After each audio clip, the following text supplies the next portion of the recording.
Hello, everyone, and welcome to Firelink Podcast, episode number 36 for Wednesday, September 11th, 2024. My name is Marty. I am joined by Nick Calandra, Jamate, producer Eric, and our special guest, Dean Walshe, the 3D art lead and technical artist on the new indie game Wild Bastards.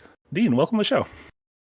Thank you very much. Great to be Thanks here. for joining us all the way from Australia. This I was going to say this is the first ever 3 continental podcast, but Jamate is in the US currently. I've gone and ruined it by being in Massachusetts. God damn. But the times would be horrendous to do. All yeah, truly. Yeah, truly. As a company that we do that internally, we know what it's like. Yeah, trying to find a meeting to where our Aussies can meet at the same time as Jay and the rest of us is always tough. I think we all almost wear. He looks like Dean's wearing a navy blue shirt, but it almost looks like we're all wearing black shirts too. Black gang. Yeah, In celebration of Wild Bastards, the follow up to Void Bastards. It's not a sequel, right? It's a follow up. No, not a sequel at all. Okay. But it's our next game, which Sure. is an exploration of what we do at Blue Manchu. So Heck yeah. another thinky FPS.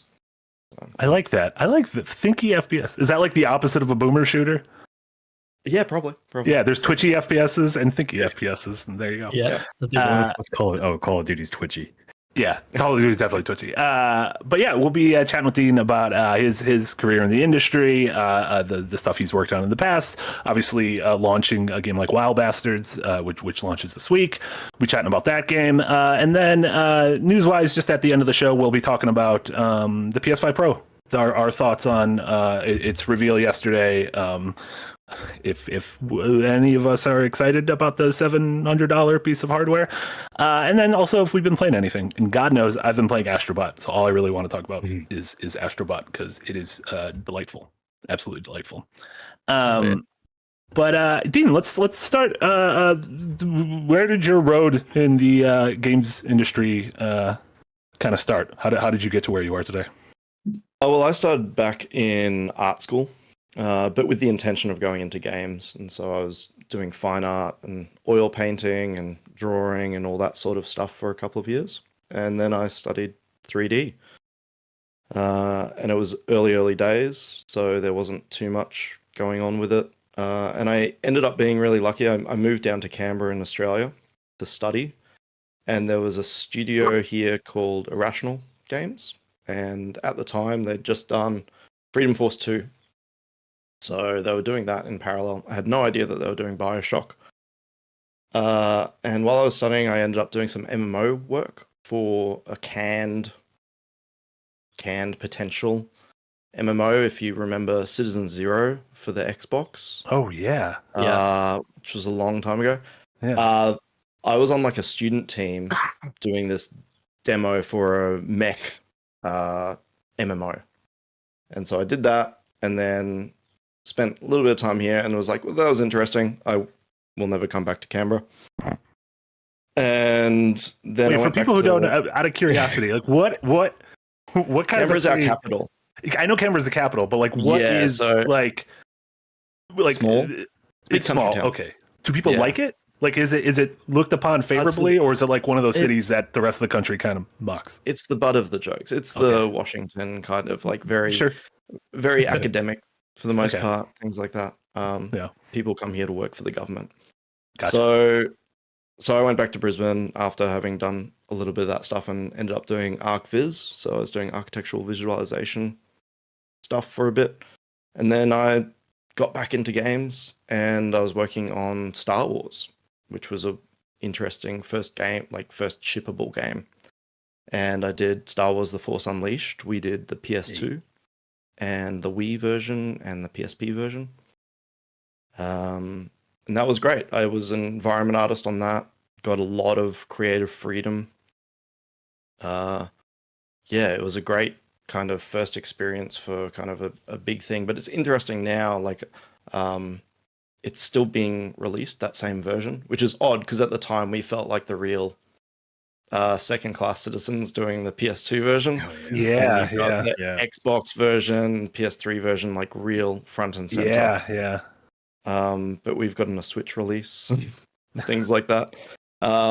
So yeah, it was interesting as the first project to work on. A lot of creative freedom, shockingly, for something like that. Oh, that's surprising. And yeah, I think Yeah, well, I maybe think at the because you're doing time, a I PS2 guess. version. Well, it's also you're doing the second tier thing, so Yeah, their eyes aren't on you as much. the Eye of Sauron isn't on you; it's on the team No, working the on Eye the of next gen Yeah, version. Disney didn't The own Eye Star of Wars. George Yeah, I guess that was Lucas. pre-Disney too. Yeah, So yeah, Yeah, that's what exactly. That's what we used to get, a lot of weird Star Wars games. yeah. Yeah, and I think after that was another weird Star Wars game for me, which is we did the Clone Wars game. Oh yeah. So, sorry. So yeah, we did the Clone Wars game, which was my first foray as a lead, and at the time, Clone Wars was just starting. It wasn't seen very favorably as like a series because it was coming after the 2D Gendy Tartakovsky version, which was really that was like an awesome 2D animation, and then they were Yeah. doing this 3D series, which started off a little bit weak, and so we were doing a video game for that. Very short turnaround, and it was like the first at the time next gen, so 360 title for me. But yeah, it was very different rendering graphics, very stylized, trying to match the TV show. And from there, the work that I was doing was pitch after pitch of cancelled projects for a couple of years, as was the time around GFC. So I did some really interesting stuff. We were pitching to Atari a lot for some reason. So I think there was one pitch which was a Gears of War Centipede thing. There was an Atari Smash. There was a party game which was really, really fun that I was working on, but that ended up being a very cursed project with I think about 3 different studios working on the same game, and every studio closing down shortly after. Oh God, yeah, that is literally a cursed project. I feel like anyone who's been in the industry long enough has worked on a cursed project of some sorts, like something that is just like, oh, this was for some reason doomed, and it was going to drag everyone who touched it down with them. Reminds me of Dam Buster Studios because they got put on Homefront: The Revolution, which was under Crytek first, and then Dead Island 2, which went to like 3 different studios. They salvaged both projects somehow.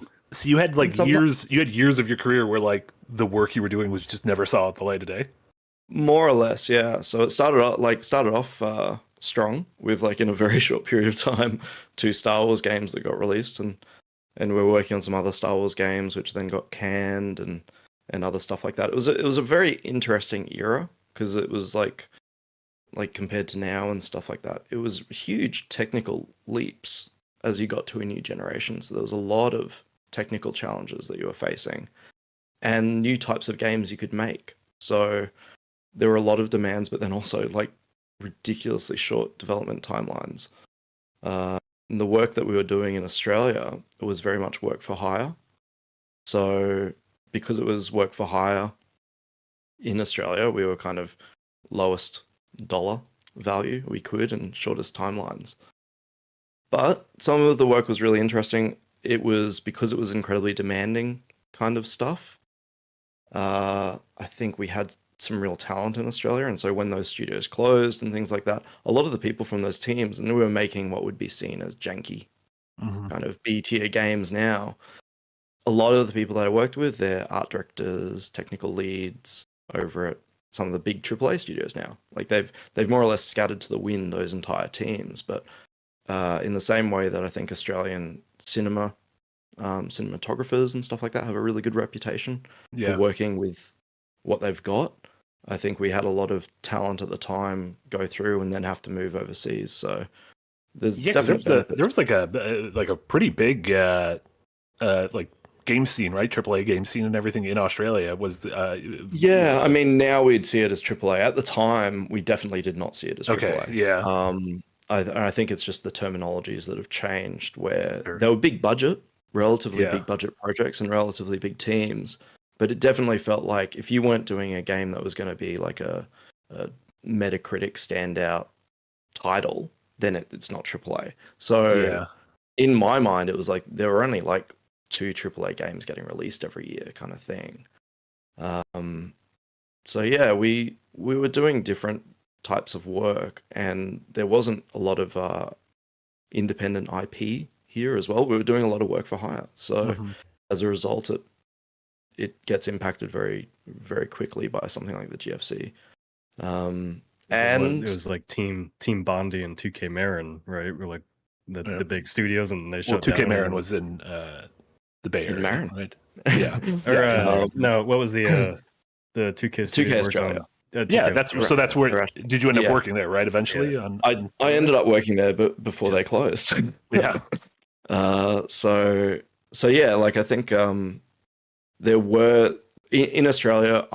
In my mind, I saw there were 2 AAA studios. There was Pandemic, who were doing some really, really cool stuff, and a lot of that team were. So I was at Chrome, and we did Tasmanian Tiger and things like that, and then we were doing all these Star Wars games.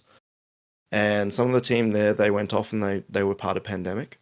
And then you had Irrational in Canberra, who they were doing, Fallout, they were doing Freedom Fighters, Freedom Force. So they'd done Freedom Force 1, Freedom Force 2. They were working across with Irrational Boston. So that was that structure there. And they really were kind of sister studios. They were both set up. And so it was an interesting scene. I was doing a little bit there, and then it closed. And then I went to teach. I took some time off and ended up teaching when there were a lot of. I think the entire industry kind of reset. You either went overseas, people left the industry, or they were doing mobile development. Slowly started to take over again after that. And this would have been before, like, kind of the burgeoning indie scene of you can remotely make a game together. So absolutely. There was I think that kind of took off with a little bit of the mobile side of things, where you had few ex-developers, but even then a lot of the early mobile stuff was being done by small teams that had mobile experience, like with Game Boy. So Halfbrick, who did Fruit Ninja and Jetpack Joyride and stuff like that, they were in Brisbane. And they did all the Game Boy games for Chrome and stuff like that. And they pivoted from Game Boy handheld to phone. So even that wasn't someone in their garage. It was an existing team and structure. Yeah. Fruit Ninja took over the world at some point. Yeah. Oh, yeah. That was it's crazy, like how the Australian games industry like kind of comes out of nowhere sometimes, because Path of Exile and stuff like Fruit Ninja and all that. Yeah.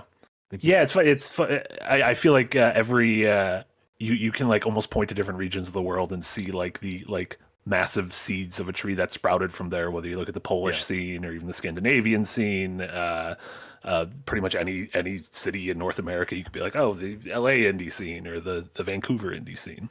I do think we might have lost Dean. We lost Dean and we lost Jermaine. And you know what? We got the two of us. Doesn't mean Marty podcast. We got the two of us. We're dropping like flies. And that is all that matters. We mentioned Cursed Game Studios, and we mentioned Cursed Game Studios, and then Jermaine may have broken his microphone, and then it seems like Dean's connection may have zonked out. But we'll get that sorted out. Eric, you focus on that, and we'll just keep chitter chattering. Yeah. Before we get Dean back, do you want to talk about the PS5 Pro? Yeah. So we might cut this PS5 Pro talk in half. We'll start some of it now. If Dean comes back, obviously we'll get back to his story and to Wild Bastards. But the big gaming news of the week was yesterday. The PS5 Pro was officially revealed via a 9-minute video on Sony's YouTube, as well as a blog post that kind of went into details. That was Mark Cerny, who's known as the creator and father of Knack, and B, like a literal genius when it comes to designing the actual hardware and consoles and architecture of Sony for the past couple generations. And so they showed off this new console launching this fall, November 7th, for $700 US, even more expensive with conversions everywhere overseas. And I dropped the link to the PlayStation blog there, and it was a very weird thing to show off in a very weird manner, because clearly the visual enhancements are How do you show performance on a 60 FPS stream? Like, how do you show performance when people are just like watching on YouTube on their phone and like squinting at it, and I'm just like, oh, this grass looks the same to me.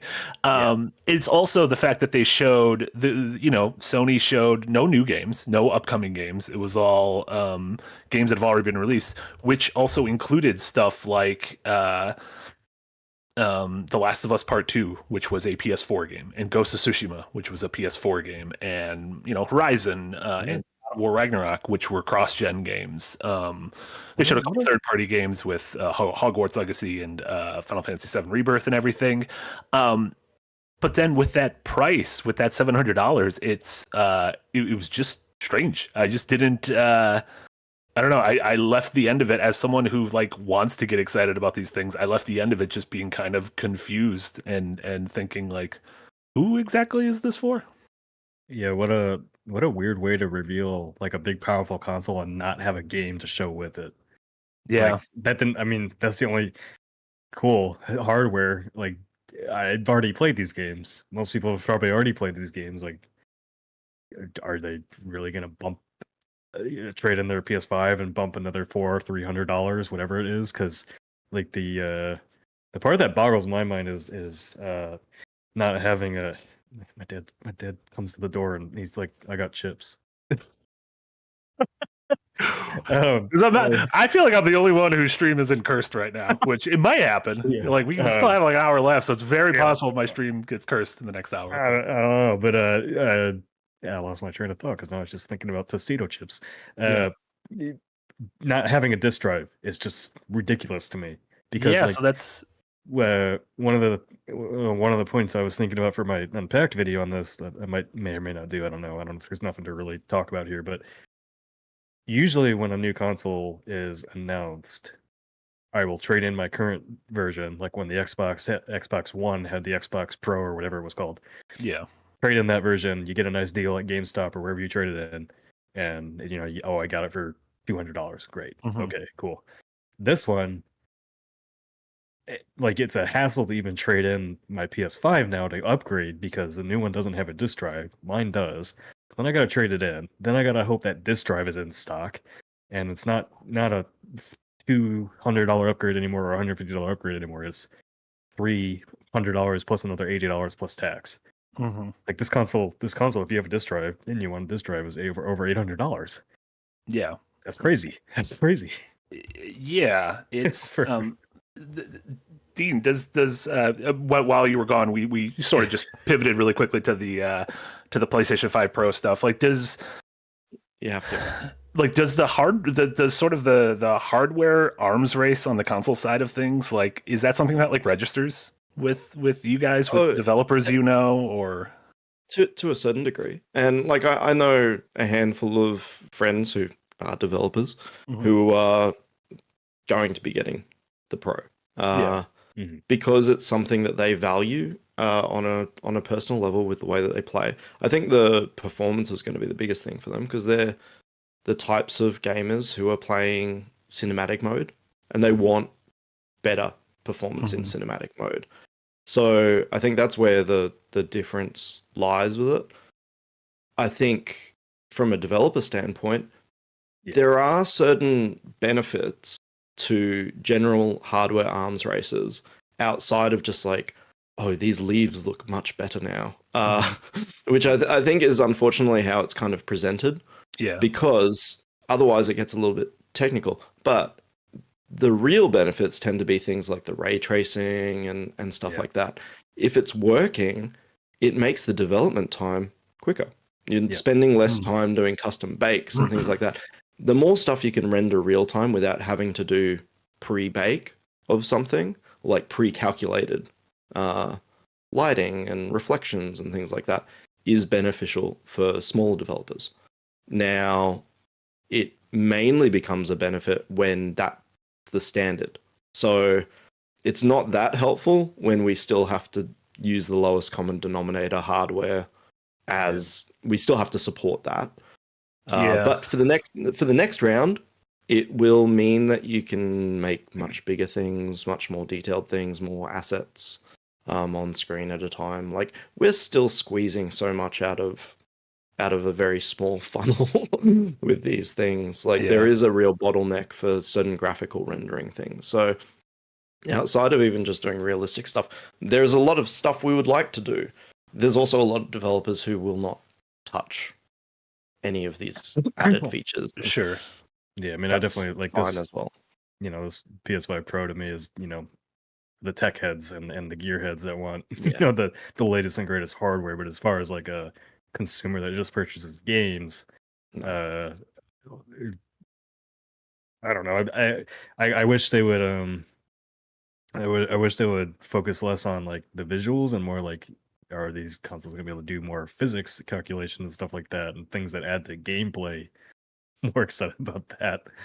And as soon as you have the more bandwidth for graphics processing, there's a shocking amount of stuff now which we're able to offload. What would have traditionally been on CPU and stuff like that, we are able to put onto graphics now. So, and it's where there's been a lot of development. So they've got the hardware there for it. I think that's generally the hope, is like do more with the graphics card, and then you get more access to other things. There has been some physics stuff on graphics card as well, calculations. So there is a lot of stuff that can come out of it, especially for first party stuff. You'll see some kind of wild shit. Yeah, like I'm imagining they've got the ability to. It'll be folks like Naughty Dog or someone who like really puts out something where you see this, or like Kojima. Yeah, exactly. Yeah. And I think also the other benefit you get to something like this is it's not something which requires custom work for developers to support. Like for the most part, this just opens up what's already there. So people already had their cinematics modes and stuff like that. It just means that rather than it being capped to 30 FPS, you cap it to 60. Great. Like you'll actually see it supported. As soon as you have like a feature which is added to a console, which is like requires building from the ground up some input system or something like that, no one's gonna fucking touch it except for first party. Yeah, it's also it's interesting too, because if you're like really trying to kind of push the boundaries and create something that is like cutting edge, you know, we've heard some of the stories of like, oh, maybe the Xbox Series S, which seems like a really good deal, is like holding back some of that, and like, you know, maybe Xbox isn't getting certain third-party games because the teams are smaller, and they're just like, well, we need to, you know, we need to figure out how to make this game work on a less powerful piece of hardware. But then at the same time, it's funny because in the indie space, I just feel like this is almost, it feels like folks might be used to it just because like this generation, like the Switch has been such a, you know, such a huge platform for indie games. And so it's like, well, if you can get your game to run on the Switch, like you could kind of put it anywhere, right?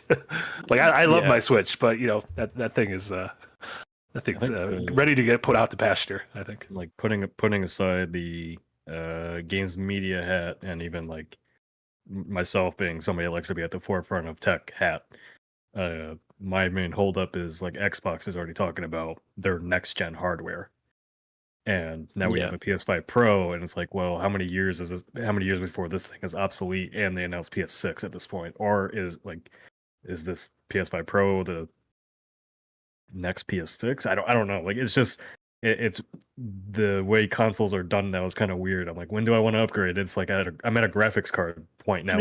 Or a phone, right? There's a new iPhone every year, and you kind of have to make the decision. Okay, I'm going to skip these few, and then when my thing feels chuggy, I'll jump in and get the new one. But as a developer, I do not want that.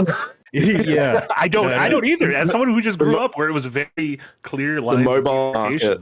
Yeah, the mobile market, like testing across all that stuff, is a nightmare. Yeah, I have to, and I have to imagine, especially in the indie space, if you were gonna be releasing a game in next year, an indie game next year or the year after, you're gonna want it to run probably still on regular Switch because there's 150 million install base. You're going to want it to run on the new Switch. You're going to want it to run on the all SKUs of the Xbox, probably still the PS4, the PS5, whatever this new thing is, PC. Is it Steam Deck compatible? Everything like that, and that's a lot compared to like the number of platforms and hardware variations we used to test on.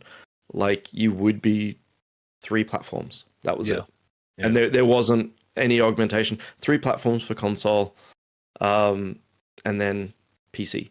Yeah. And you were deving on PC and stuff like that.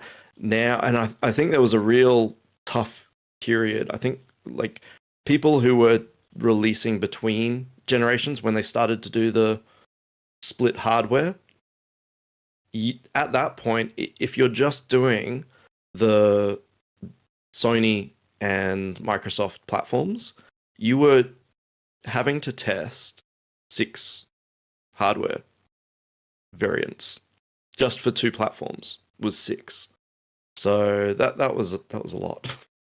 Yeah, that's my I mean that's really my concern is like, you bring up the iPhones, Marty, but like even with iPhones, once you're 3 years on, like if there's a game that you wanted to play on your iPhone, it's like it's too old now. Yeah. And like consoles are kind of heading in that direction. I don't like that. Like I liked when we went from 360 to Xbox One, and I'm like, okay, I'm upgrading and I'm just good to go for now. And it's like now you have the Series S, and it's like how long before that becomes obsolete and I have to upgrade to a Series X? Oh, now the Series X is obsolete. Now I need the Series Y. It's like I don't particularly like this direction of mid-generation upgrades. It was one thing to just make a console smaller, but now that we're messing with power, it's like, I was expecting smaller. That's always kind of, especially when we people keep going bigger. Yeah. The console market's literally turning in the phone market because phones keep getting bigger instead of smaller. Well, and things are, it feels like there's 2 separate races now. There's the, the arms race for making the most powerful thing. And then I think Switch and Steam Deck have proven that there's a lot of people, myself included, who really like handhelds. Mm-hmm. And like the idea of being able to play a library of games that I might already own on Xbox or PlayStation or Steam or whatever the hell Nintendo's online thing is, being able to play that on the go is great. And then having a dock to where I can play it on my TV is great. So, I'll be curious to see. Obviously, Sony's kind of dipped a toe in the water with that, with the PlayStation Portal, and Xbox has been rumored to have a handheld in the works and everything. So, just kind of a weird fracturing of how people play games. It used to be console ride or die, but these days I'm like, I'd rather just upgrade my graphics card every 6 years or something, my processor, and then get a long HDMI cord and hook it up to my TV. I just play everything on my Steam Deck. Like if a new game comes in, like Wild Bastards came in, runs great on Steam Deck, runs excellent on Steam Deck. So playing a couple hours of it last night on there, I'm like, this is great. Like this is great. Yeah. And maybe that's also my like broken sense is I'm always like, oh, I like spending the day watching football, but then being able to like also play a game at the same time. And maybe that's just a broken way to do things where I'm not actually paying attention to anything. But it makes me happy. It makes me feel like I'm actually accomplishing something. This is why you need to get used to wearing a VR headset, because you can have football playing behind you and you turn around and see that, and then you just see in front of you your game. What are you're gonna live in augmented reality world. Have you futzed with VR at all on the development side or do you have interest in it? I made myself really, really sick with it. I got like early on, I got one of the Microsoft mixed reality headsets. Oh, the HoloLens? No, they when they were doing their mixed reality thing, but they then had their VR set. Okay, they called it mixed reality. Yeah. And I was using that as a dev kit early on, and I like hooked it up to Unreal and was driving around like a moon buggy on like Mars or whatever. That I rigged it all up and went into like a physics death spiral, and just that in VR, I was like, no, I can't do this. Yeah. I would find it hard to work on a VR game because I think having the headset on, and even back when I was doing like PS3 stuff and things like that. That was when they were talking about doing like 3D games, and people were doing 3D games on PS3. And that was, from my perspective, I was like, I don't want to work on one of those because I don't want to spend my day with 3D glasses on. It will give me a headache. Yeah. Oh, you mean 3D like the actual, Killzone 2 or 3 or whatever was 3D. Yeah, exactly.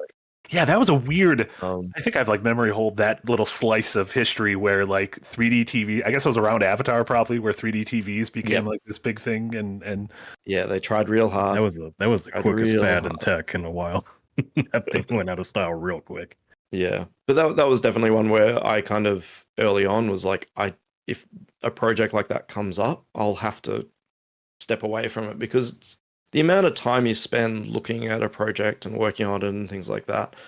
I was worried that it would make me feel sick or damage my eyes. So yeah. It's also funny because I felt like that was shortly after the crazy launch of the Wii, right? Where and I feel like that was a moment where I know me as a fan at the time, and then I'm assuming people who are in the industry looked and was like, well, we can't count anything out until we see how it goes, because what if this thing becomes as big as the Wii did? It like was the Wii, everyone thought was kind of dumb arms at race. first, and then was it was a huge arms race, and that was the era when I started, and like going back to like what I was discussing before, that's exactly we were doing because we announced Force Unleashed, and then the Wii got announced, or like it was like around the same time Wii was there, and so they were like, we're going to do this, and everyone was like, where's the lightsaber Wii game? That was like the number one thing. All the journalists, all the articles, all the forums,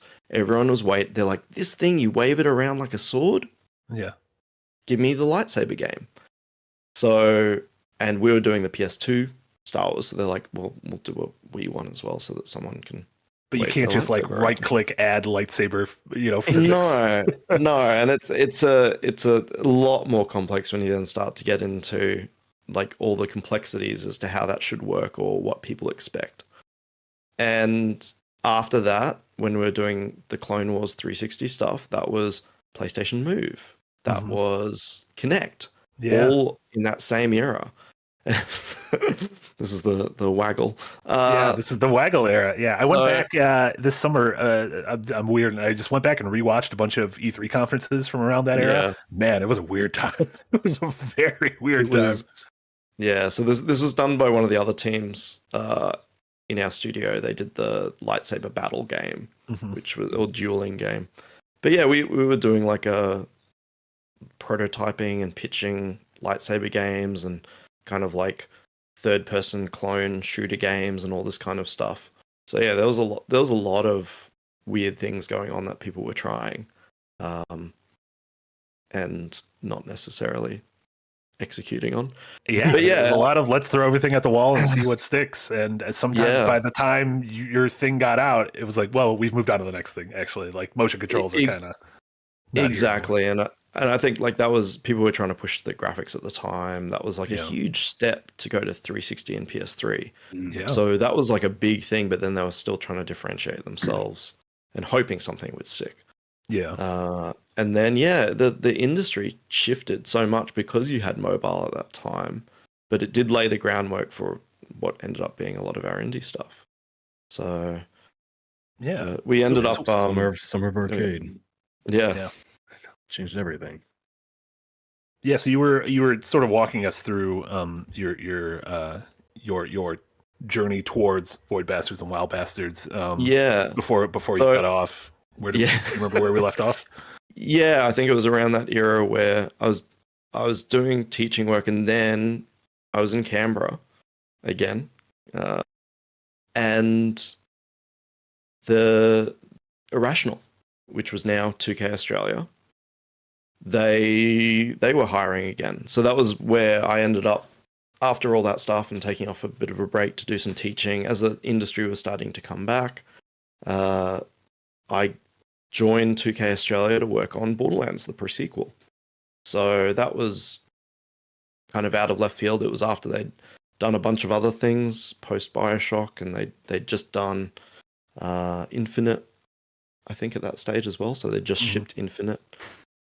And we were doing, pre-sequel, working with Gearbox, and I was an environment artist or level architect, I think was my title. And so it was great fun. A lot of creative freedom again, like shocking amounts of creative freedom. These screenshots are from the DLC that we did for it, which was led by the 2K Australia team, which was great. We got to kind of just go wild and do all the subconscious and going into Claptrap's mind and things like that was a lot of what I got tasked with, which was great fun. But yeah, I was working there until the end of 2K Australia. And then didn't know what was next. I ended up briefly teaching again for like a month or two. And were you teaching, I had a friend, like game design stuff, or were you teaching architecture stuff, like non-game architecture? Like, I'd done real building? ArcViz work, and I was teaching people more or less, game development. Mm-hmm. And one of the people I worked with at 2K Australia was like, "Oh, you should talk to this guy that I know. He does indie stuff. You should talk to him. There might be some work there." And the person was Jonathan Che. So John Che, who co-founded Irrational Games way back when, and was the reason there was an Irrational in Canberra. And after they sold Irrational to 2K, he left 2K Australia and took a break. And then years later, started up an indie studio, and they did Card Hunter as Blue Man Shoot. And Card Hunter went on for quite a while. Like it had a lot of updates, and it was, if anyone played it, it was a really cool kind of web browser based Flash game. And then they had a Steam release and things like that as well. And so they'd done all this work on that, and they were now trying to do an FPS again, because that was John's background. He had done System Shock 2. He had worked on Thief back in the day, Bioshock, of course. And so it was those are thinky shooters, by the way, not twitchy shooters. Exactly. Shooters. Yeah. And so after having established all of that kind of stuff, this idea that as an indie now, with what was available from engine middleware and stuff like that, could you do a thinky shooter like you did with a 30, 40, 50 person team? Could you do it with like 5 people? And they'd done all this Card Hunter stuff, and that was all 2D. So they were like, this works quite well. They started prototyping, and then they were like, we need someone that does 3D, because that's like, we need that little missing bit of it. And that was when I joined the team, and it was Void Bastards. And at that stage, it was called False Light, and it was still a space survival kind of roguelike. And yeah, it was the perfect project for me in terms of, it was, from a game design perspective, it was everything that I was starting to experiment with in my own space as a developer. And then visually, it was incredibly unique. My background at that stage had pretty much been exclusively working on incredibly stylized games, having done the PS2 stuff and worked with Clone Wars art styles and then Borderlands. Despite in my own time working on completely different stuff, I'd kind of realized that I had all this experience in that space. Mm-hmm. So it was a really good match working with our art director and creative director, Ben Lee, where it was just taking his illustrations and his designs and seeing how he could do them in 3D. And I worked with Farbs, who was helping with some of the rendering techniques at the time. And it's still like Void Bastards stands up. It was like a lot of choices that we made. We wanted to make sure that it was like visually really clean, doing stuff differently, and as a result would age really well. So, and it ended up being, a lot of people really liked it. Hell yeah. And what's the obviously some of the bigger games you worked on before this were existed in other people's IPs, whether it was like a Star Wars game or a Borderlands game. Whereas with this, and then with Wild Bastards, you guys, like, what's sort of the difference in I guess philosophy or in process if you're creating your own pool as opposed to kind of working in someone else's? You've got a lot of avenues available to you, and I think that's where games end up being in general better, because you have that creative option where you can respond to what the game itself needs a lot more. I think when you're working with an IP or you're working in a franchise or something like that, there are certain restrictions that might not lend themselves directly to making the best game, best experience. Especially when you're a small team, and I think we work really well because we are so small and we are able to focus and pivot. If something's not working, we can change it. Now, if you're on a AAA team and you've got 10 character artists who've had to build up some hyper realistic character system and animation system and things like that, and you want to change their hat, then that's got a lot of layers of discussion. Or it's like, oh, we want to change it. Now their weapon is a machine gun instead of a rocket launcher or something like that. When you're a small indie and you're building these games in a very agile way, you're able to respond to that stuff without much issue. You can do what best serves the game. And I think that's why you do see so many indies swinging for the fences and making bold choices, because that's all we can do. And we don't have any restrictions stopping us from doing that kind of thing. So Void Bastards was definitely part of Blue Manchuria's approach to things, is because we have a lot of creative freedom, because we're not we can kind of work on the games that we want to. One of the early mandates or goals for John and Ben and the team was definitely doing the types of games that normally wouldn't be published. So exploring ideas that had been pitched with old Irrational games that never got picked up, or publishers were like, no, this is a little bit too hard, or it might turn off a certain player base or something like that. As an indie, where we can kind of do our own thing, it's like, and it goes down to things like, we're going to call it Void Bastards, because a AAA publisher is going to be like, they might be interested in it for a week, and then they'll be like, we're a little bit worried that it's not going to work well on streaming platforms or something like that. But as an indie, and potentially for better or for worse, we're able to do that. Can confirm, Void Bastards did get demonetized when GLC reviewed it. That was a fun. That was actually a very good thing for us, because it bumped a lot of people to our YouTube memberships back at the Escapist. So we're like, yeah, YouTube doesn't like the word bastards. Come support us. I'm glad it had that side benefit. I mean, look, even with Wild Bastards, we were like, it should all be sorted by now. But it's still the thing of like, you have to get secondary approval to release on certain storefronts and things like that with it. So So speaking of Wild Bastards, so Void Bastards released 5 years ago? Was it 2019? Yeah, 5. I mean, the original release for it was probably like 6 years ago or something. Okay. Like I don't know. It's been a blur. You guys were in early access, right? No, we released. Yeah, but we had a delayed console release for okay, yeah, I didn't play it until it came to console, so I think that's where. Yeah, well, we launched 2019.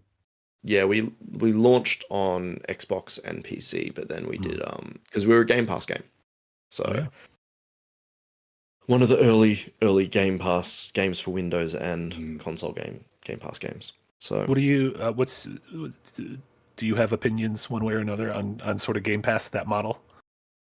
There's obviously been a lot of talk this year about indie funding and whether Game Pass is a good thing or a bad thing, and I feel like I've heard both sides of the argument. I think it works for some people if it's there. I think there aren't as many opportunities going around at the moment, so I think that's the main thing. I think most developers are happy for something if there's a partnership that will help get their game out to people. I think, but then at the same time, platforms have different needs or different driving factors, so it shifts and changes, and that's always been the thing in terms of consoles working with third parties for release, is the console cycle drives that so much. Like, I think you'll always see a lot more indie support at the start of a console cycle, because we're the easier ones to fill out your release. Yeah, because otherwise you have 5 games the first holiday of your console, and that worked in like the N64 era, but I don't know if that works anymore now. Yeah, exactly. So yeah, I think, but yeah, after with Void Bastards, and so many people had access to that because of things like Game Pass and through Humble and things like that. When we started looking at our next game, and I think that's generally our approach, is doing different projects, unique projects, niche projects, I guess.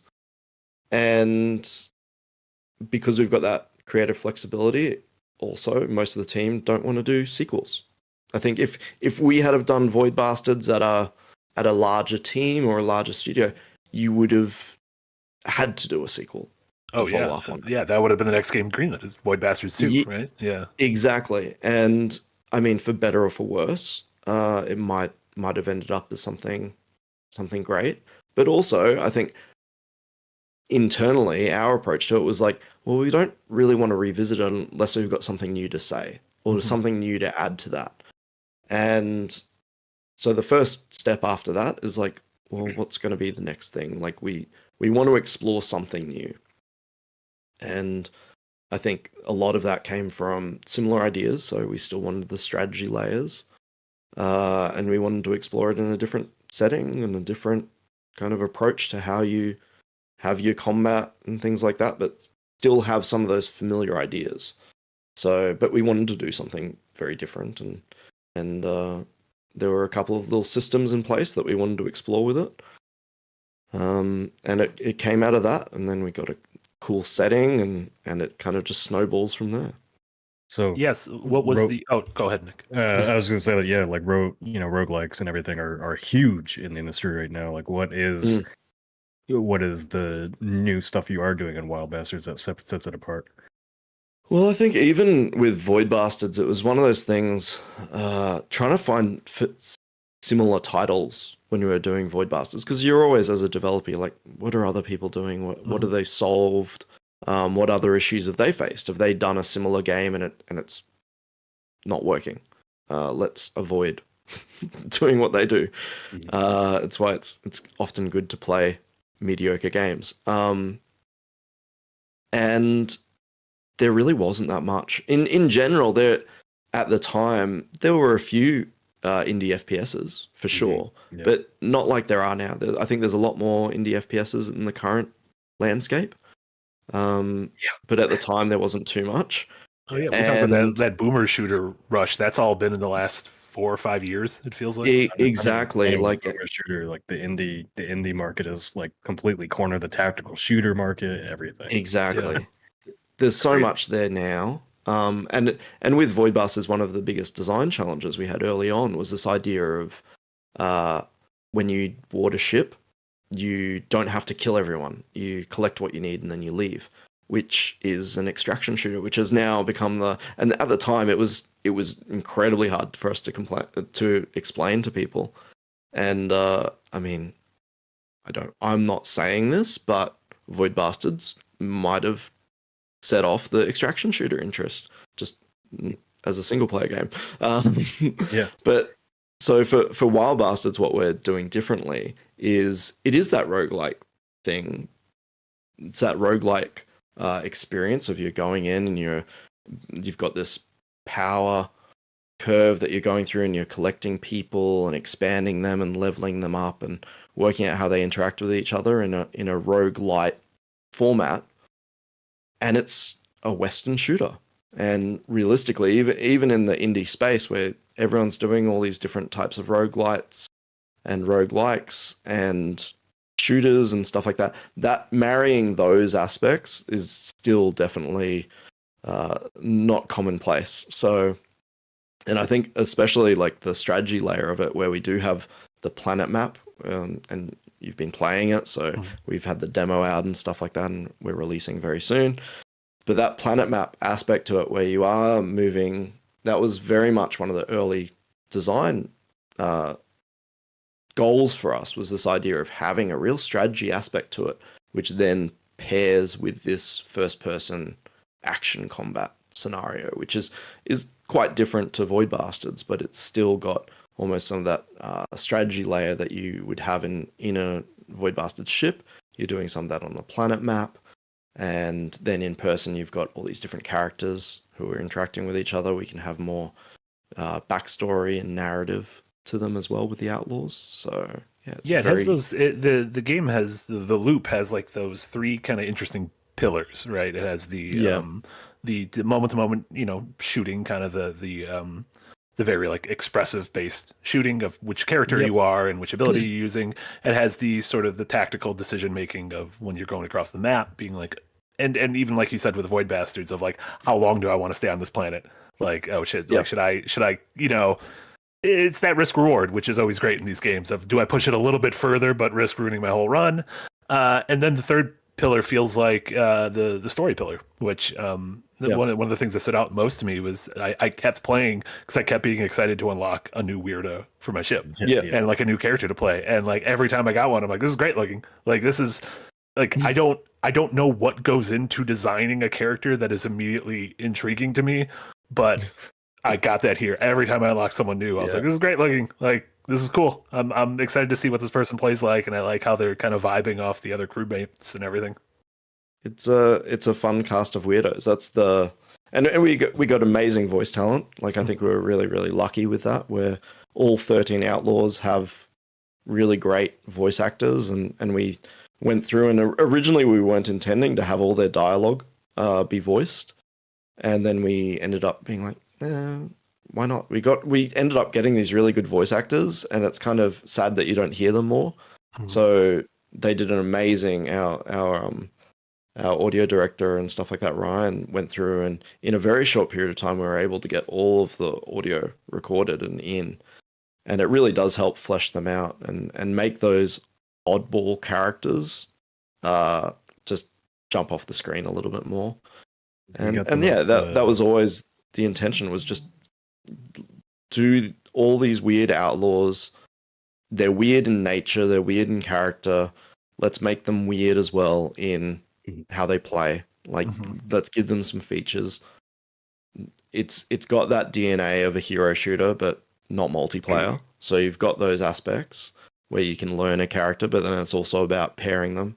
So it's about how they interact with one another. It's like, oh, I can use Hopalong, who's a snake outlaw, and stun everyone, and then go in and use this other stunt to kill them all or headshot them or something like that. It's definitely that kind of strategy layer where it's like pairing them and working out how they work well, and then they get into arguments and have other like a relationship meter. Like they can, things can they can grow closer or grow further apart. There's a relationship meter Marty's in. That's all. I just want relationships in all. Yeah, it was every single one of my games. I watched I think the most recent trailer you guys released, or maybe it wasn't the most recent one, but the most recent one I saw was the character trailer. I was sitting there like, wait, there's more? There's more? Yeah. There's more? Yeah. Look. No, once I realized that the entire cockpit's going to get filled up, I'm like, oh, hell yeah. This is great. Yeah. It was great fun. Like, and even when we were going through and designing those things, it's about that little, how nice it feels to fill out a space like that. And so when I'm modeling the cockpit and I'm putting all the like crew in the cockpit, as soon as you start to have those things in there, you're like, oh yeah, this is cool. This is my actual gang. Like this is real Western vibes. Like this is what I want. So yeah, it's funny. We were talking last week. We went over the news about the Concord, the Sony first party game that released and then was pulled and is now offline, and the future is TBD on that. But we were kind of talking about like, again, like I mentioned earlier, of like that secret sauce of like what makes a character in a game like a hero shooter or a game that has like a large cast of characters. Like what makes a character immediately enjoyable aesthetically and then enjoyable, pairing that with enjoyable mechanically, and like what is it that like, if you look back to like Team Fortress 2 and what Valve did there, or what Blizzard did with Overwatch, like what makes those work in a world where Gearbox and Battleborn didn't work, or Sony and Concord didn't work. So like, is there anything like when you're designing characters like this, like what, I don't know, like what is the smell test there, I guess? Well, I think for something like this, we have the benefit of being a single player game. We are able to build something which can be very weird and niche, without this demand of like it's got to appeal to everyone and everyone's got to play it and stuff like that. So we can do stuff which other people wouldn't have the ability to do. But I think from a design standpoint, when you're putting these together, there was early on, we did a lot of iteration. Like I was saying before, as an indie, we can do that. Some of these characters started out as different archetypes. From the get-go, the setting was a Western. Everything was through the filter of this is a Western game, but it's sci-fi. And when you're doing that, you've got a lot of expectations about the people you'll meet. So there's a lot of we know who these characters are in these Westerns and stuff like that. So you want them to feel familiar, but then it's sci-fi Western. So what's the twist? How are they still unique to us? And so I think there was an archetype that was familiar, but then how do we make them different and unique and make sure that they've got systems where how they play or their weapons, their personalities still jump out and are recognizable. Like I think it's also a benefit when you don't have to balance it when it's a single player game. Like in the same way, there's a different type of balancing. It's an experience balance. But when you're doing an experience balance like that, you can, especially with Wild Bastards, for a sector where you've got your mods that you can equip to your outlaw, you've got all of the upgrades, so all the aces you can collect to your outlaw, they will interact in different ways where you can have one of your outlaws just be completely overpowered and you feel like a god for a couple of planets and it's great fun. You can't do that in a hero shooter. And so you're always kind of capped a little bit. And there's also this demand as to what's going on. And I think it's really unfortunate, like I think there's more of just the games as a service issues around expectations. That's a real limiting factor, I think, for some of these games, which if they're in another format would probably still be able to find their audience. It's a bummer to see how many kind of doomed. It's a bummer to see how many of those like worlds you look at, like even what BioWare did with Anthem. You know, like this seems like this would have been a really cool single player game. But the fact that, it kind of came with the, live service baggage, or I don't know if that's the right term, but, something that feels like you're chasing a trend, but because of AAA development taking 7-8 years, maybe that trend has passed, or maybe that trend has solidified, and the games that are here, your Fortnites and your PUBGs and your Destiny, those games are locked in, Exactly. I think it's why we really like doing. I mean, Card Hunter was a online multiplayer game. Like that was the history to Blue Manchu. Was their first outing was a multiplayer game like that. And I think at the same time, single player just affords a very different experience. It affords, from a development standpoint, it's very different. Testing standpoint, you get to do very different things with it. I think it's definitely one of those things you can do. So with the Outlaws as well, one of the things that I've loved about it when we've done every single phase of testing and gotten user feedback and stuff like that is how strongly people have opinions that will then shift overnight. So every single time we've done testing, someone will unlock an outlaw and they'll be like, I just got this outlaw, I hate them. Then someone else will be like, you need to nerf them, they're too powerful. And then they'll be like, oh no, actually, like, actually this outlaw is my new favorite one. And I think that's the best part of it is like, generally when someone's like, I'm not feeling this outlaw yet, and then 2 sectors later or something like that, they're like, I take them on every planet. They're my go-to. That's what I like about hero shooters. Like, there's usually a character for everybody in there in some form. Yeah. But then if you get outside your comfort zone, you might realize, there is someone. That's been even since, fighting games, since people had a Blanca main or something, and then was like, I kind of like Zangief. Yeah. And I think it's tough when it's a game as a service to push someone out of their comfort zone. Like I don't, because you don't see that. You'll get maybe some encouragement through achievements or something like that to try a different character or something. It's really bad. I call heroes in hero shooters now outlaws just because I've had to I've had to change my brain of the different characters you play are outlaws. But in terms of motivating people to try different things in a multiplayer game, it is quite hard. You might have your daily challenges and stuff like that to do some of that.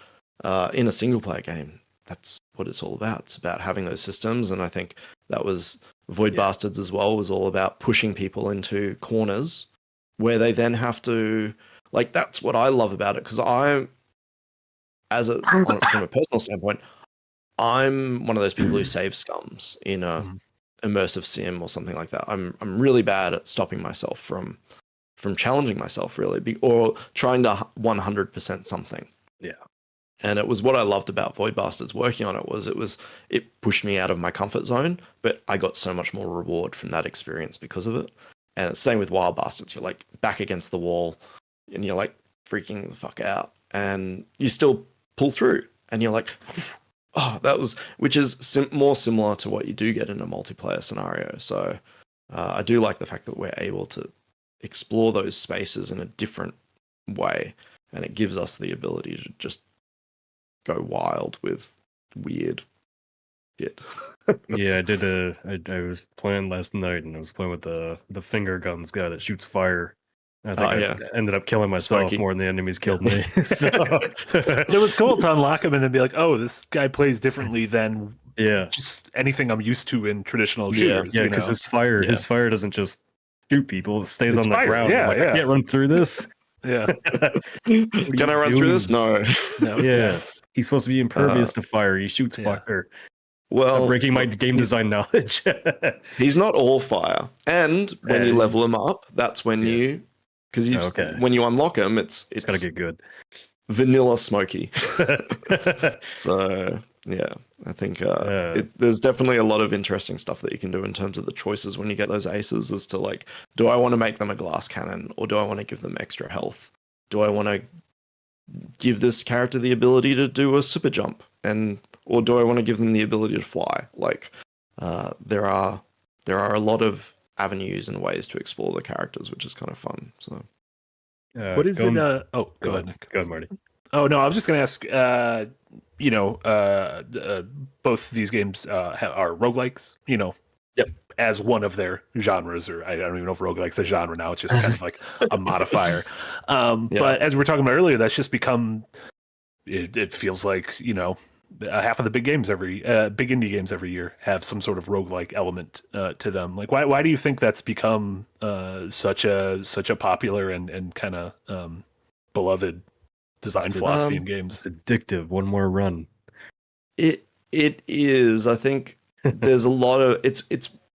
I would love to, from an academic standpoint, do like a real deep dive into the evolution of game trends, both in art and design, because I think there's so much there that we kind of lose. Like even when I was talking about like the era when I was doing PS3 and Xbox 360 stuff, and it was Kinect and Move and things like that, and what that influenced on a game design standpoint, I think you get the same thing now. Roguelike and light formulas, I think, really appealed to. It's an interesting framework for a small team to work with, because you're able to explore that life death scenario and also variety in a different way.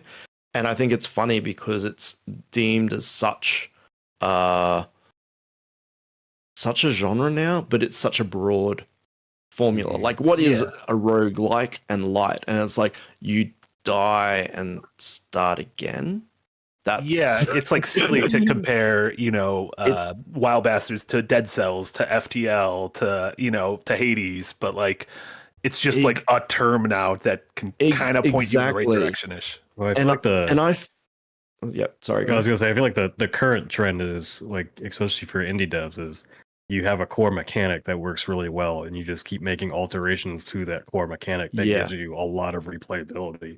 So like one of the roguelikes, I don't know which one it is, that I'm playing a lot of is Death Must Die. I don't know if you've played that one. But it's I love it. I cannot put it down. It's like every time I unlock a character and I find a new piece of gear, and like one of the cool things they do in that game is you might be doing a run with like the barbarian guy, but you pick up gear for the magic guy.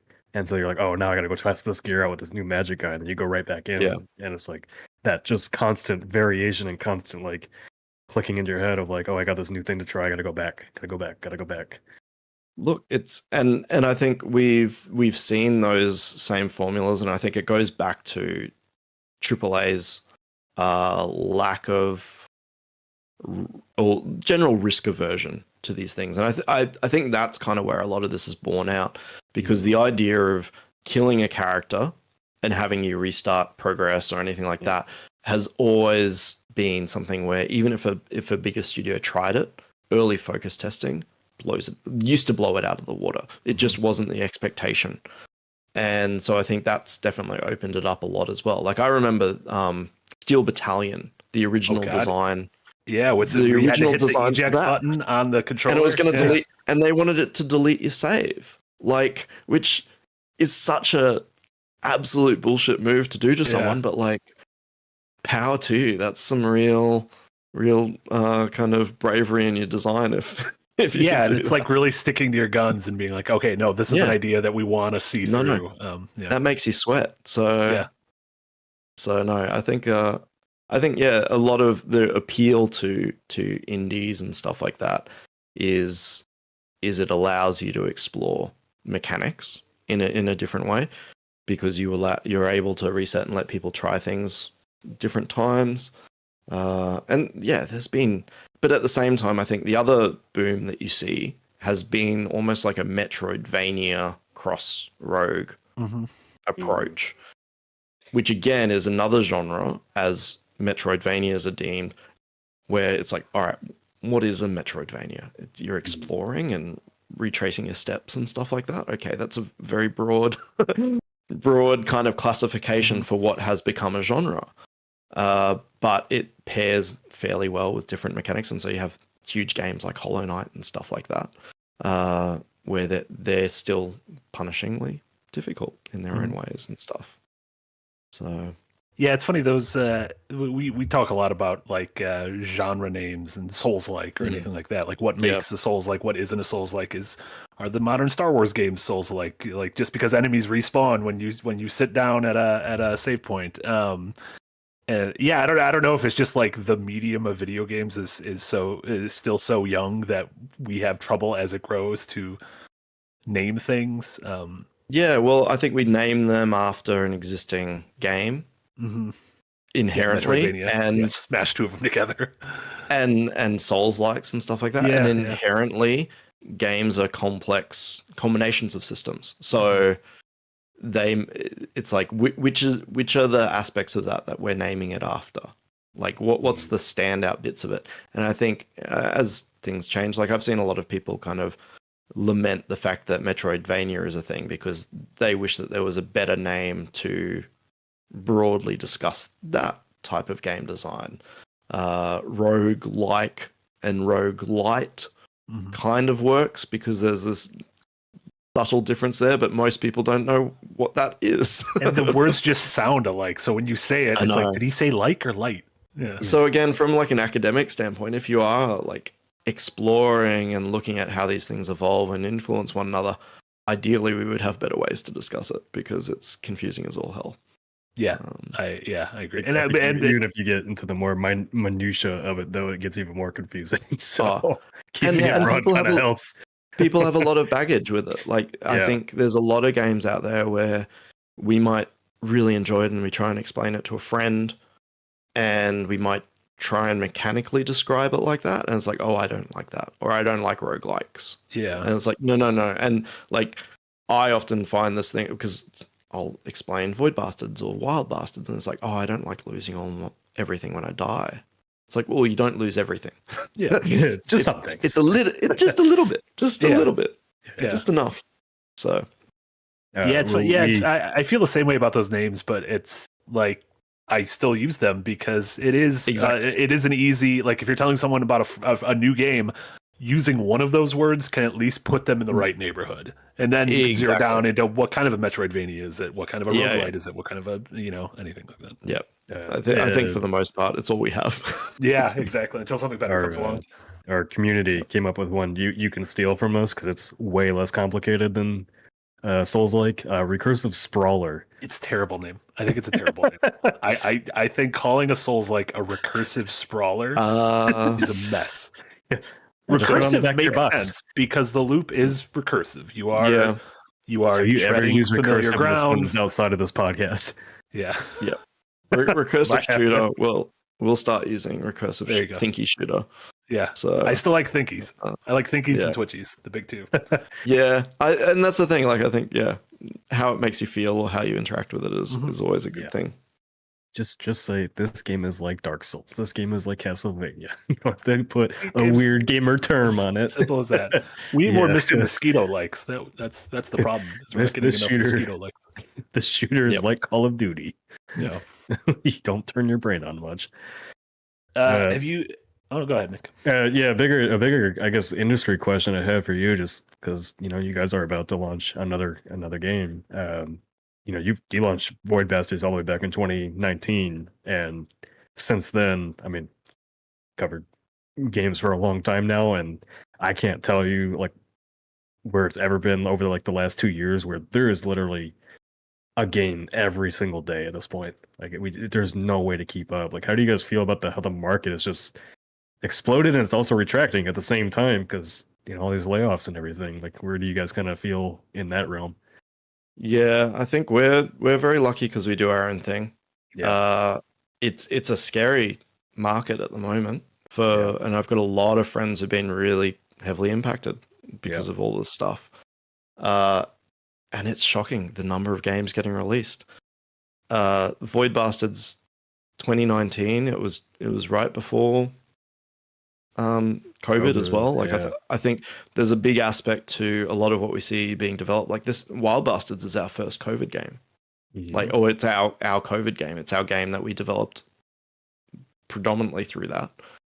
And there's a lot of bigger studios and things like that. So it's wild to see how many games are still coming out.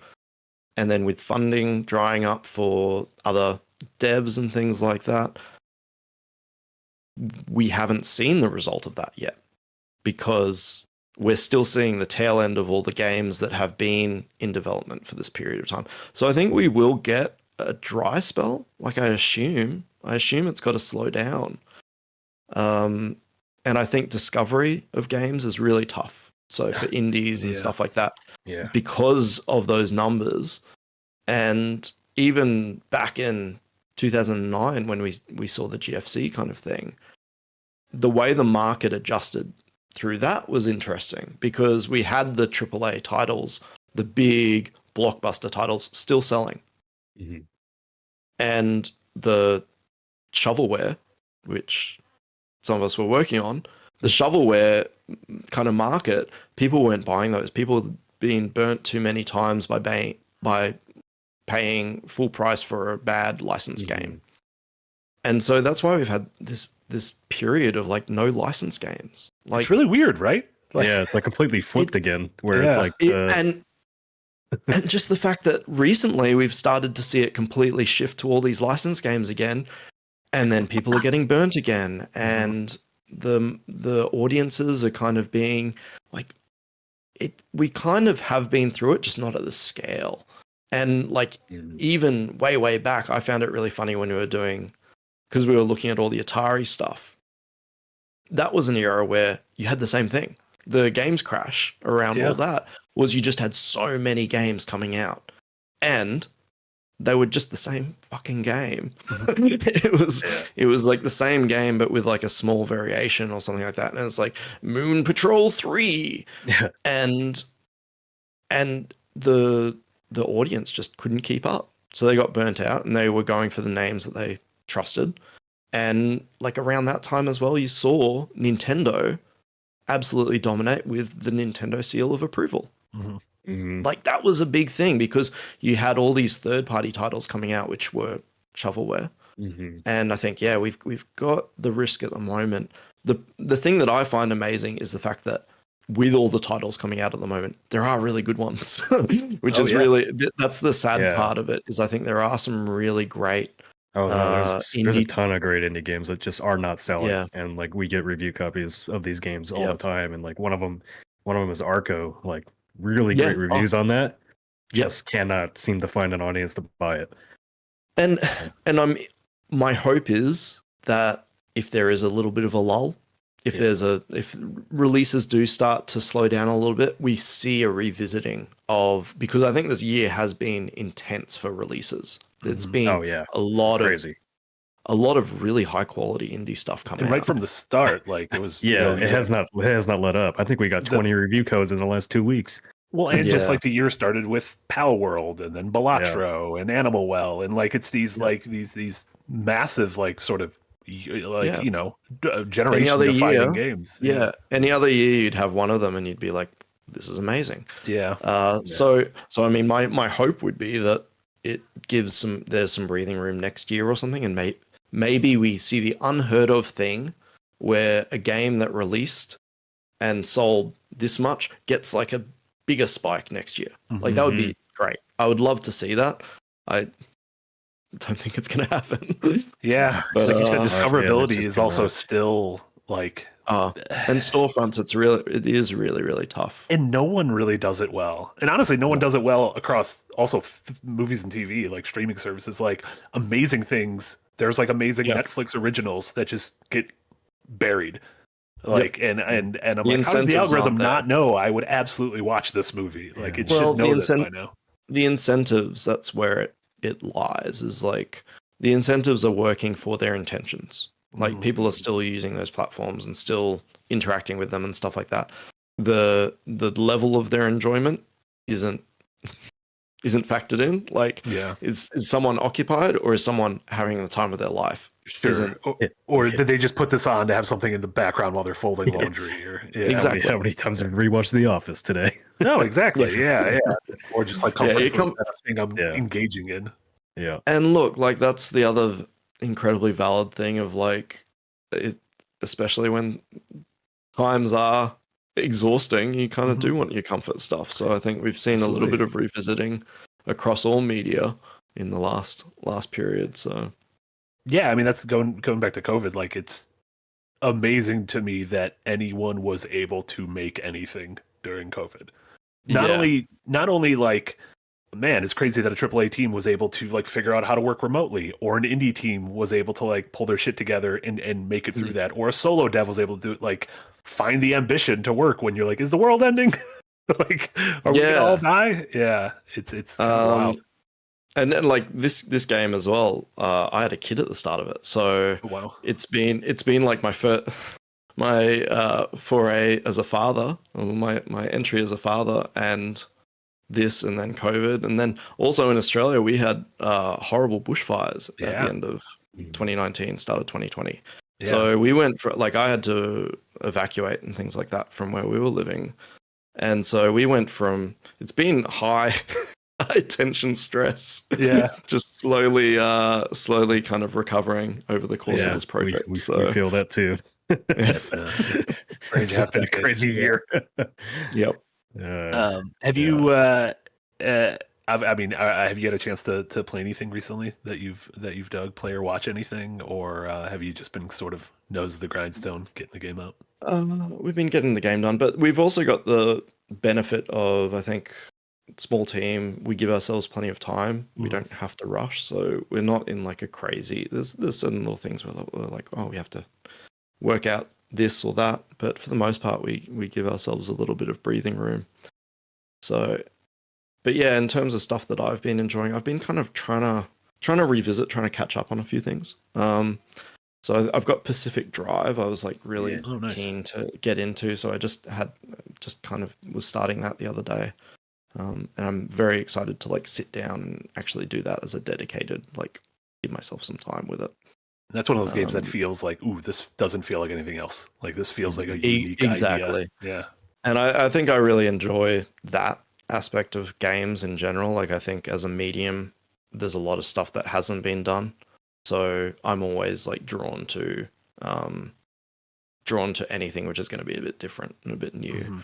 And I was going back and playing Signalis because I'd missed that when it first came out. That's great. So I've been playing that as well. So, and Balatro still. Yeah. I've got a. Oh man, it's gonna be released on phones in like a week or two. That's gonna be. That's dangerous. That is dangerous. You need the internet's just gonna stop for a week. It's yeah, it's one of those things of like, you can't do that to people. I messaged the PR guy about that. I said, you need to sell that thing with like cushioned toilet seats. Nobody's gonna leave their restaurant. Little wrist tethers so you can't drop it. It's it is gonna lead to like an epidemic of people getting like just dropping their phone on their face when they go to sleep, or just like they're gonna get like carpal tunnel syndrome because Yeah. no one could put this fucking thing down. Yeah. That's funny. Nikki, but yeah, that's like the game side of it. Like I've been, and then film, TV, just everything. I like weird stuff. So what's a good weird thing you've watched recently, or just a good weird thing, a good weird? I was like, I keep thinking it's around the corner. I keep thinking Severance season 2 is about to release, and then I realized January, which is insane that it's been like it's been pushed off again. It's been 3 years since last season. Delays. It's been that's like years. That's I like think by the time one. it launches, it'll have been 3 years. Yeah. Oh. But while I wait, I was watching Slow Horses, the new season. Oh my god! Started, that is absurd to me that they're able to put out banger after banger year after year. It's based on a book series, so they've got a good basis. There's not a ton of VFX, I guess, in it. No, but the production turnarounds for it feels very different too, I guess. Time wise, they pump them out, so that's good. You know what? I'll give Apple credit. They do pretty good. They do pretty damn good book adaptations. I mean, Apple Originals, I think by and large, they seem to give these shows HBO a lot of budget. They get incredible talent, and they seemingly get out of people's ways.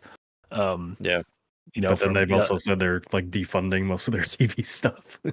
Well, I mean, I think that's the streaming bubble is bursting. I mean, that's just everyone's like, "Whoa, people are going to be at home 24/7 forever through COVID." And it's like, well, no, people are going to start leaving their houses again. And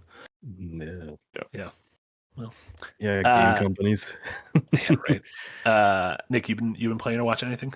As Dean says he likes checking out new things. I checked like new and weird things. I went back to a game that was basically revisiting the 360 with Warhammer Space Marine 2. And oh man, that felt like coming home. I was so happy with that game. I was pretty happy with it when I talked about it last week, and then I finished it over the weekend, and that felt like playing like Gears of War 1 for the first time again, just like the technical marvel on screen and just straightforward action combat, no skill trees, no loadouts, no nothing, just good levels, story, cinematic action pieces. Great. No notes. That's all I wanted from it. That's what I got. Yeah, it is funny how there's like, sometimes I just want to play something that reminds me of something from 10, 15, 20, 30 years ago. I don't even want it to remind me of something. I just want it to be like no filler. Just let me get out in 8 hours, and then I move to the next game and I'm done. I think that's reminding you of a time, sort of a AAA genre that doesn't exist anymore, because everything is like, if we're putting this out and dedicating the time to it, it has to have an open world with a million points of interest or, ongoing drops with live service. Yeah. So, I can't recommend that game enough if you just want like a straight up action game for the first time in a while with like no bullshit attached. Right. And I did start Star Wars Outlaws. Beginning's a little slow, but as it opens up, I'm getting more and more into it. I think thankfully, like I was like fighting with myself, like, do I want to bring my PS5 back to my parents' house while I'm here for a while? I was like, nah, I can wait 2 weeks to play Star Wars Outlaws. And then they released the cross progression patch yesterday. I'm like, all right, fine, I'll play it here on my PC. So I think my secret to Star Wars Outlaws has been I think one of the reasons it had some mixed reviews was because apparently review copies went out like 5 days before the embargo.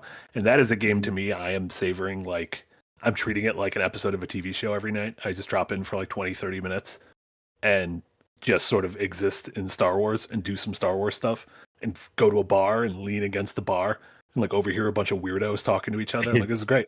Like, the best part of Star Wars. That's the best. The weirdos. This game has so many weirdos. It's great. That sounds good. Yeah. So I mean, I really like Star Wars and like I haven't really had a problem with it yet. So I think the insta-fail stealth missions in the start are annoying, but I'm out of Sure, those yeah. now. So as soon as I got out of those and like got the speeder and all that, then I was like, all right, this like it's opening up, feels better now.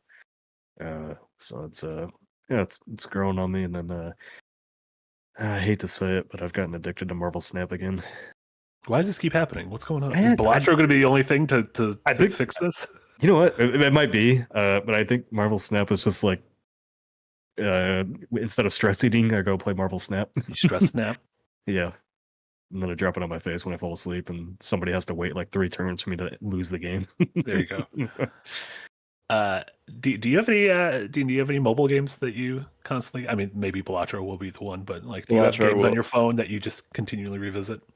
Yeah, there's been a few Grubbins, if you've ever seen that one. It was like a word game one. I don't think I know that one. Speaking of weirdos, so it's got little weirdos and stuff in it. But yeah, it's like a little mobile word game which I enjoy. And Wait, mobile Yeah. word game? What's it called? Grubbins? Grubbins. We'll let Grubbins. Save it for Yahtzee. He likes his word games. Grubbins is Yeah. also a great name for a bunch of little weirdos. Oh, that's a Gubbins. very Yahtzee Sorry, game. Look at that Gubbins. thing. Yeah. So, Uh-oh. yeah, Maybe that's a don't show nice Yahtzee. one. He's got things to do. It's a nice one that I like to keep on my phone, just because it's a good one to go back to. But yeah, Belatro's probably. I mean, at the same time, there's like I've played so much on Switch. For me to go to a mobile platform and like I'll be starting, I guess, again from scratch. Like that's enough of a barrier where I probably won't do that. Hopefully, but we'll see. Unless it tempts you, the sirens call. Yeah, like I think I did get tempted again. Like when Into the Breach got released on phone, I double dipped on that one just because I am obsessed with Into the Breach. So I was like, yes, that's one I'll go. And that back is a to. perfect game to play in like little bite-sized chunks like that, right? Yeah. Like, Yeah, kind of feels right exactly. at home on mobile. Yeah. I guess that and FTL.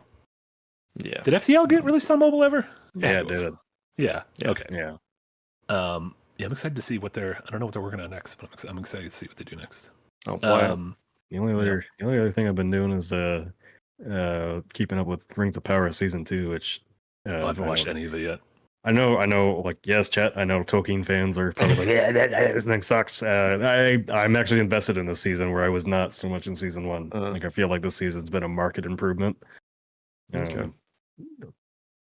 I feel like I'll probably it feels like a thing I don't need to do week to week. I'll probably just wait for it to be done and then. It's been better formatted for week to week. I would say that like the cliffhangers are better. Yeah.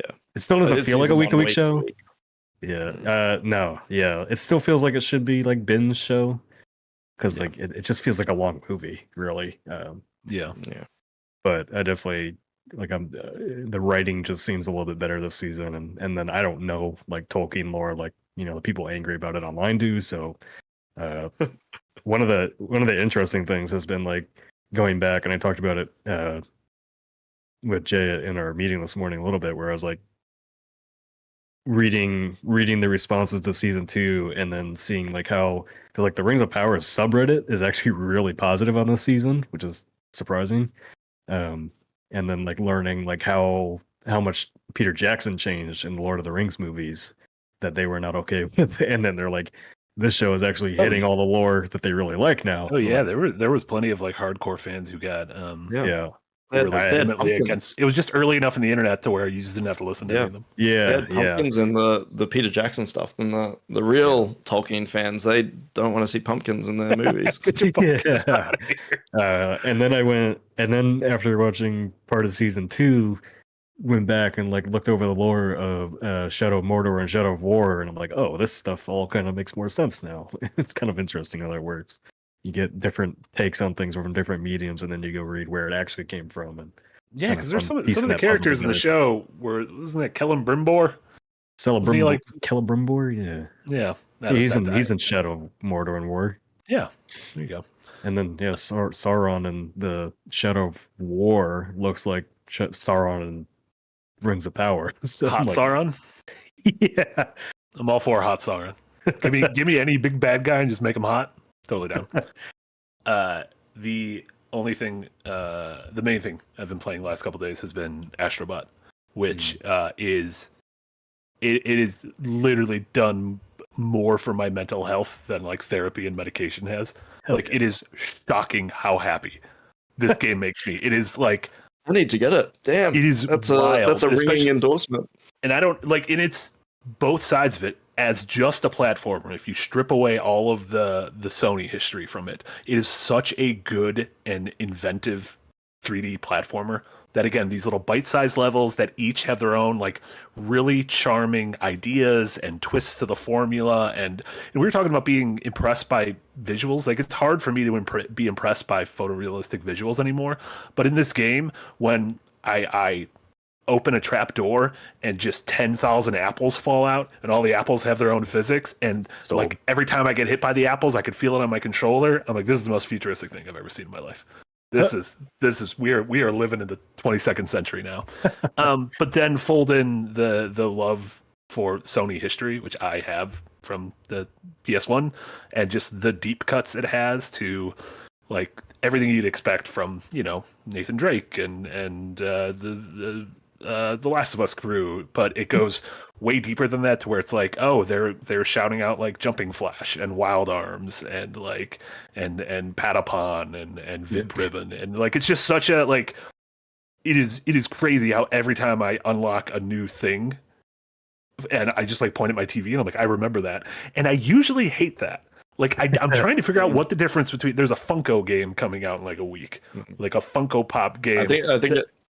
I think it comes out like this week. Oh no, maybe it is next week. Yeah. I think it is like within the next few days. Timing for them to compete. But with it's you know, and that brings in, it's like got Back to the Future and Jaws and Nope and Mega Man, and I don't know why I look at that and I throw up a little bit, whereas I play this and I don't. Maybe it's just because some of that stuff feels cynical. Whereas this feels like it genuinely comes from a place of love, which you could then say it's cynical because Sony has left so many of these franchises by the wayside. Like, you know, that's this is reference is not trying to sell you the toy. Yeah. But it just works on me, and I just really, I just really love it. Astro Bot looks fun. The Funko Pop game looks. I still don't know what the Funko Pop game is. Like, I know you are a Funko Pop going through different worlds, but I don't know if it's like the Lego games, which I do. I like the Lego games. Like, I think it's just a Lego game style approach. I like the way Legos look, and I do not like the way Funkos look. I always want to preface, listen, you collect whatever you want, you spend your money on whatever you want. I'm not going to judge you, but man, don't yuck their yum. No Funkos entering this house. No son of mine will bring a Funko home.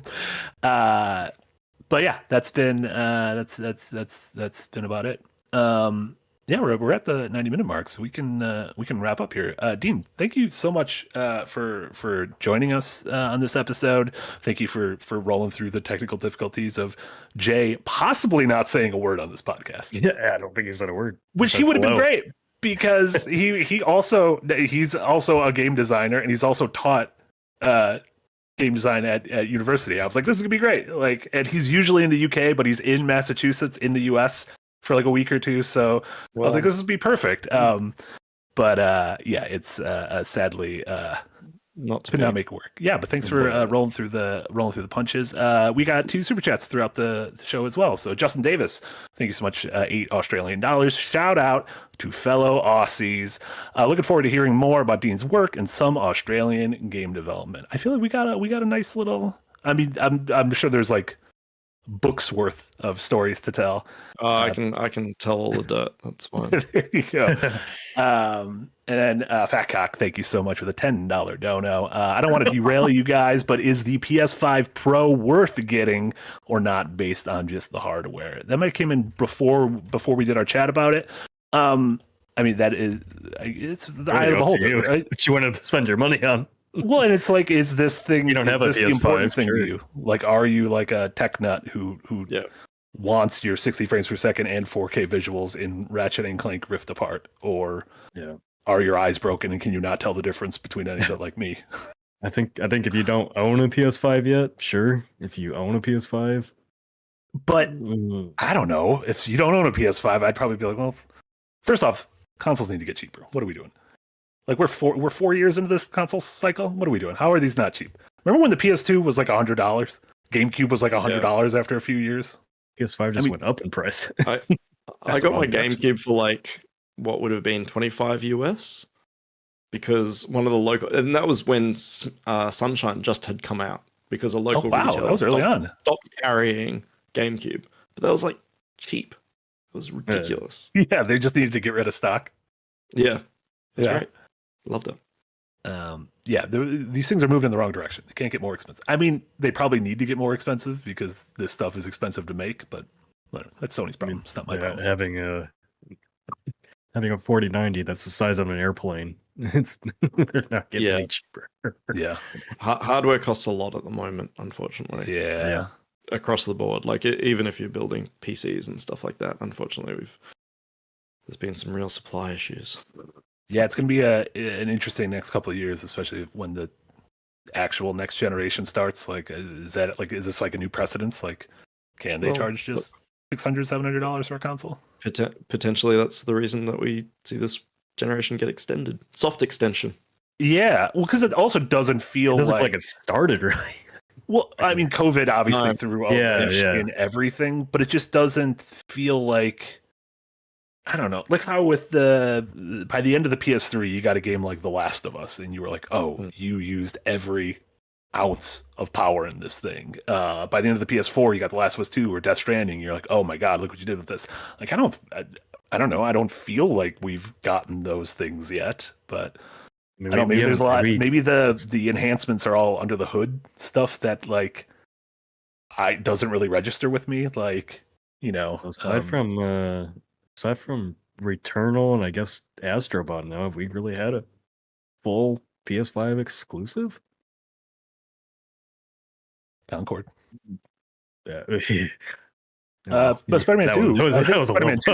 I think Spider-Man 2 was exclusive. Oh yeah, because of the load times that they said they could only do on the PS5 and they did it on PC. Bunch of webs. PS4 can't handle those webs. Dean, thank you. Yeah, that's right. Thank you so much for joining us. Where can folks find you? What should folks check out? Obviously, WoW Bastards launches tomorrow, the 13th, or the 12th. The 12th. Counting the hours at this point. Oh my god! So, counting the hours. So that will be available on PS5, Xbox Series, PC, and and Switch. Sorry. Hell yeah. So that's a lot to launch on one day. So yeah, that's the main thing that I guess I can forward people to. But yeah, other than that, I'm on the internet doing things. Sadly, we're also on the internet. Yeah, against my free will. Yeah, I'm on the internet, so. I think we'd all be happier if we weren't, but still. Yeah. Nick, what about you? What do you got going on? I put out an Unpacked episode yesterday on the Concord fiasco. You can go watch that.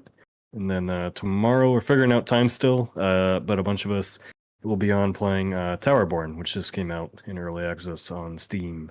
Right now it'll be myself, Jess Hoops, Tina, and probably Jesse Galena. So we'll figure out a time and get that posted up tomorrow. Right. Where you know. Very cool. Yeah, and then on Friday we'll have a new episode of DevHeads. This is a DevHeads week, right? Yes. Yeah, this is a DevHeads I think it's as long as Jay has a mic. Yeah. Oh, well, I'm sure Jay can figure out. Jay can expense it. He ordered another one. Yeah, I'm sure it'll be fine. And then as a reminder, no Devil May Cry tomorrow because Casey is the reason Casey's not here. He is going on a work trip for a secret game. So no Devil May Cry tomorrow, but I promise we will return next week with the adventure of Dante and all of his friends. Awesome. So yeah, thank you, Nick. Thank you, Eric. Thank you, Jermaine. And thank you, Dean, so much for joining us. And congrats to you and the rest of the team on the launch. Like I said, creating anything and putting it out during the last couple of years. Not only and you personally having a child during that process is nothing short of a miracle. So congrats on that, and I'm excited to play more WoW Bastards and unlock more weirdos for my cockpit. Yep. Heck yeah. So yeah, thank you everyone watching live on YouTube, anyone who's listening or watching the VOD. We appreciate you all. Have a wonderful rest of your evenings, and we'll see you all soon. Bye, everyone. Bye.